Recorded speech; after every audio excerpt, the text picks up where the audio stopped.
All right, let's get right into it. Today we're talking about something that's, well, maybe even more universal than gravity, the financial scam. And here's the thing, it doesn't care who you are, how much money you have, or how smart you think you are. I mean, be honest with yourself for a second. You've seen those sketchy emails, you know all the red flags. You'd never fall for something obvious, right? Yeah, and we're not talking about just some random player here. We are talking about an absolute legend, one of the greatest to ever set foot on the field. And his story, it's just the tip of the iceberg of what we're going to unpack today. And this really gets to the heart of it. Vulnerability is the great equalizer. It doesn't matter if you're a college kid, a legendary athlete, or just an everyday person trying to invest. There's always someone out there, probably in a cheap suit, ready to make a play for your wallet. So let's start with our first case and see just how this works. We're heading to the college basketball court, where the NCAA is looking into a pretty huge breach of integrity. So here's the lowdown. You've got 13 former players who are being investigated for betting on their own games. We're talking about maybe sharing inside info with buddies, or, and this is way worse, deliberately playing badly, tanking, just to make sure a bet pays out. And this phrase just perfectly sums up the switch, doesn't it?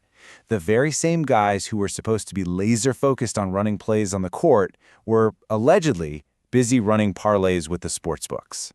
I guess the skills transferred, just not quite in the way their coaches were hoping.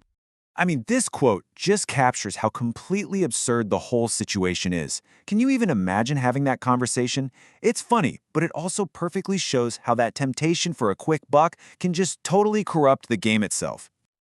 Okay, so we've gone from a few $1,000s on a college game. Let's ramp up the stakes here. A lot.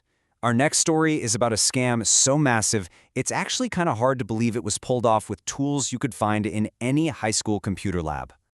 Just look at that number, $770 million. According to the SEC, that's how much a single Ponzi scheme raked in over the years. That's more than the entire GDP of some small countries. It's just staggering. But this is the number that really hits you in the gut. $400 million. That's what investors actually lost. That's not just a number on a screen. That was people's futures, their retirement funds, their kids' college savings. Gone. So what even is a Ponzi scheme? Well, the idea is actually pretty simple, and that's what makes it so dangerous. It's a scam that pays profits to its early investors using money from newer investors. And they all depend on this one giant flashing red flag, the promise of guaranteed returns with zero risk. And this quote, it's dripping with sarcasm, but it really gets to the tragedy of it all. You had regular people just trying to build a better life for their families, and they got tricked by an operation that, looking back, had all the signs of being a total sham. We're talking down to the cheesy, outdated PowerPoint slides. All right, time for our final story. And if you're still sitting there thinking, yeah, but this could never happen to me, let's talk about someone who seemed absolutely invincible. A certified American legend who got taken down. Not by a 300-pound lineman, but by a simple forex scam. Let's just make sure we're all on the same page about who we're talking about here. Emmitt Smith, the NFL's all-time leading rusher, a guy with 3 Super Bowl rings and a bust in the Hall of Fame.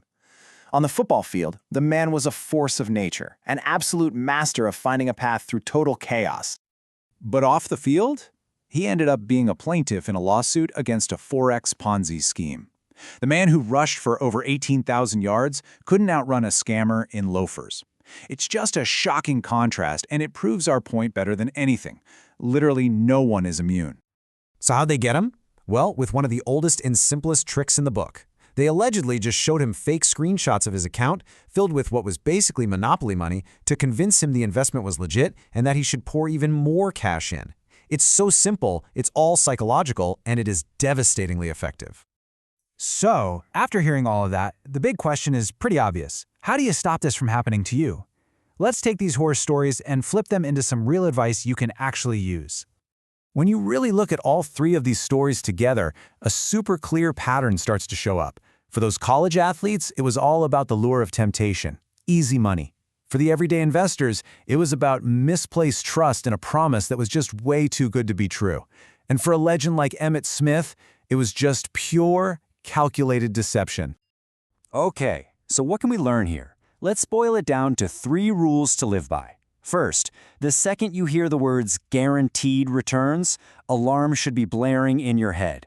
Second, always verify investments and advisors with licensed, regulated professionals, no exceptions. And third, the one your grandpa probably told you, if it looks too good to be true, it absolutely 100% is. And we'll leave you with this thought. Emmitt Smith was famous for his unbelievable vision on the field, but even he got hit from the blind side. It's just a powerful reminder for all of us to stay sharp, to ask the tough questions, and to never, ever assume you're the one person who can't be fooled.